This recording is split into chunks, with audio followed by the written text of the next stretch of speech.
Hey there, everyone! 2024 has come and gone, but I think in times like these, it's always important to reflect on the things that gave us joy and kept us anchored during the nightmares that passed and the nightmares to come. This video, I wanted to shine some light on the games I've played last year that I think deserve plenty of love.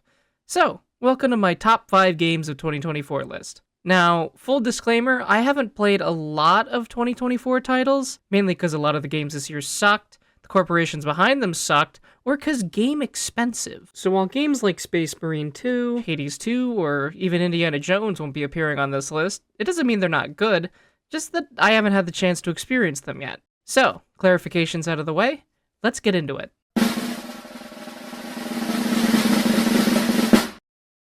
Now, I know what you're thinking. But Mike, Dead Island 2 was a 2023 release. Why is it on your best of 2024? Well, I'm glad you asked. The reason that Dead Island 2 is number 5 on my top 5 games of 2024 is because it had a Steam release in 2024. And as Sun Tzu says, if the game is not on Steam, it is not real. And if it is on Origin, it doesn't deserve to exist. Dead Island 2 is the long-awaited, or, well, I suppose the more accurate assessment would be long-anticipated and abject terror, sequel to Dead Island, where you and other survivors, whether it be in co-op companions or with the NPCs, find yourselves in the middle of the Los Angeles zombie outbreak and must try your best to fight off the nightmares of LA and unlock the secrets that hide amongst the roaming hordes. Despite the lengthy development time and the game burning through more studios than Microsoft trying to make shitty hero shooter number 38, Dead Island 2 still came out pretty good against all odds. The game's got a B-movie campiness in its dialogue, characters, and the tone overall as a satire of the West Coast lifestyle functioning in tandem with the near-comedic violence against the ceaseless hordes of flesh-eating monstrosities. Stars and celebrities fighting to survive, vloggers using zombies for views, a stereotypical college frat waging their own war against the hordes.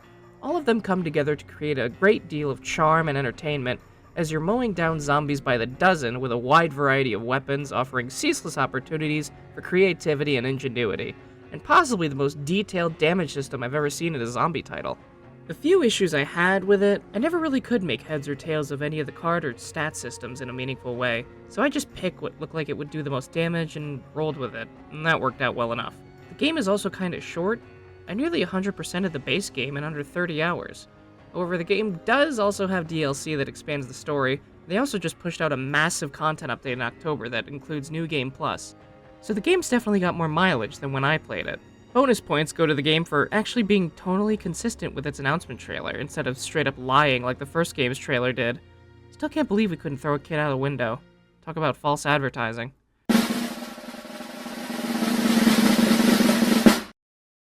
Despite Sony's best efforts to absolutely shit on the lifespan of this game with this funny thing called needless corporate intervention and decisions, Helldivers 2 still remains a strong and enjoyable co-op shooter that's practically running over with amazing content the devs continue to pour their hearts into. The new Illuminates update breathed new life into the game, and their vast enemy diversity was a welcome change of pace from the bots and bugs I've gotten kinda sick of. Not to mention the shitload of new armaments, including cannons, shields, new guns, and a vehicle that totally doesn't drive like a wet paper bag.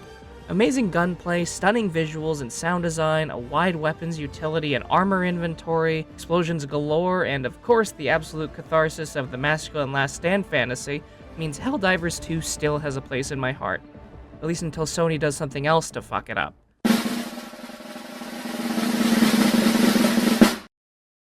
Balatro on the surface seems like a very simple game.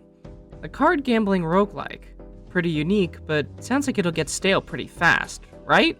Wrong. Balatro is such a unique spin on the roguelike genre that I didn't know I wanted as much as I did until I had it. The massive roster of Joker modifiers, all with their own unique benefits to give you the edge, combined with the tarot cards, the planet cards, the wide array of bosses you can face at each tier to always keep you on your toes, it's all just expertly put together to make you feel like a big-brain gambling man that could cash out an entire casino in 20 minutes flat. Like actual gambling, you'll develop an unhealthy obsession that leaves you awake at night wanting more.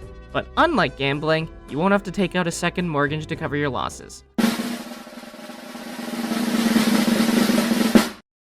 Pacific Drive is the debut title of Ironwood Studios, where you play as John Drive in a driving, shocker, survival crafting extraction game that teaches you firsthand why the government should never be trusted with nice things, and why station wagons should have never left mainstream car culture.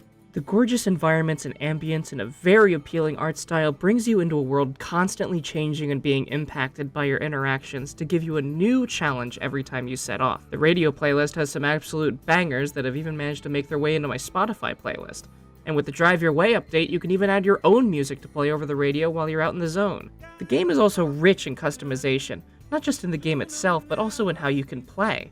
Alongside a myriad of preset modes to try, you can also manually tweak different mechanics to create your own custom difficulty and experience. Speaking of customization, car customization in both its modifications and decorations are absolutely stellar, and let you make the station wagon of your dreams as long as you can find the components, paint, and stickers.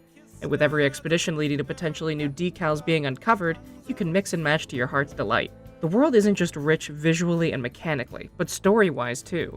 While tuning through the radio, you can come across a myriad of residents of the zone doing all kinds of activities that make the Olympic Exclusion Zone feel like a place people live rather than just survive.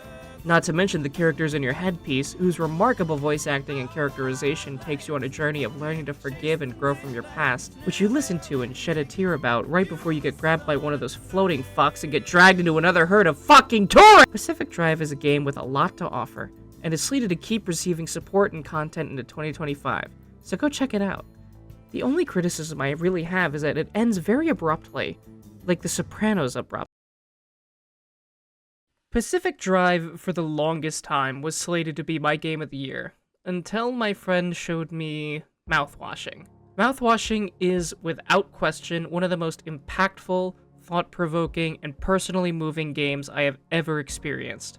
The environments, the characters, except you, fuck you, and the stellar writing brings you in for what you expect to be a simple, low-poly horror game that instead transforms into a masterpiece of emotion and character development and a grim tale of the consequences of toxic masculinity in our culture. For weeks after playing it with friends, I connect the dots on some unnoticed, subtle, or seemingly mundane elements, and just continue to have my mind blown. It's a game that sticks with you and makes you think about who you are as a person. I haven't been so deeply touched by a game like this in a good long while, and I think everyone should play it for that exact reason.